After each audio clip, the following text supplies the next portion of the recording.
नमस्कार, मी पंजाब डक. तर राज्यातल्या सर्व शेतकऱ्याला सांगू इच्छितो की राज्यामध्ये आज राज्यात बऱ्याच ठिकाणी पश्चिम महाराष्ट्राकडे पावसाला सुरुवात होणार आहे, म्हणून हा अंदाज लक्षात घ्यायचा.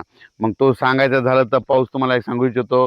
अहिल्यानगर जिल्हा, पुणे जिल्हा, नाशिक जिल्हा, त्याच्यानंतर कोकणपट्टी, घाटमाता, त्याच्यानंतर महाबळेश्वर, सातारा, सांगली, सोलापूर, कोल्हापूर, त्याच्यानंतर लातूर, बीड, धाराशिव, परभणी, जालना, संभाजीनगर ह्या पट्ट्यामध्ये आज सांगायचं झालं तर 14-15च्या दरम्यान पाऊस येणार आहे, म्हणून हा अंदाज लक्षात घ्यायचा.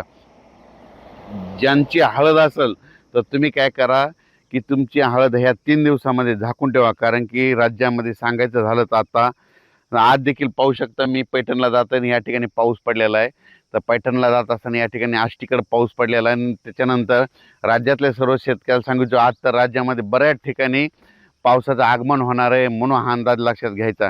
हे पाऊस तुम्हाला सांगू इच्छितो की आजचा पाऊस मग पुण्याकडे पडणार आहे, नाशिककडे देखील आहे, अहिल्यानगर भागात देखील आहे, अकोले, जुन्नर, सिन्नर, त्याच्यानंतर कोकणपट्टीकडे आहे, कोकण घाटमाथ्यावर जरा जास्त पाऊस पडणार आहे. सातारा, सांगली, सोलापूर, कोल्हापूर, पुणे ह्या पट्ट्यात देखील चांगला पाऊस पडणार आहे, म्हणून हा अंदाज लक्षात. आज बऱ्याच ठिकाणी जवळजवळ सांगायचं झालं तर आज 14 आणि 15 तारखेपर्यंत राज्यामध्ये पश्चिम महाराष्ट्राकडे जरा जास्त पावसाचा असणार आहे.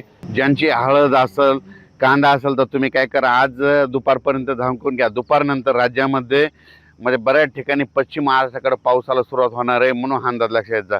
पश्चिम महाराष्ट्राकडे सांगायचं झालं जास्त पाऊस कोल्हापूर जिल्ह्यात पडणार आहे. कर्नाटककडे खूप पाऊस पडणार आहे, म्हणून कर्नाटकच्या शेतकऱ्यांनी देखील अंदाज लक्षात घ्यायचा. सांगायचं झालं तर कर्नाटक मान्सून पूर्व पाऊस आहे. आणि सगळ्यात महत्त्वाचं, शेतकऱ्यांना शेतीचे कामे करून घ्या. आजच्या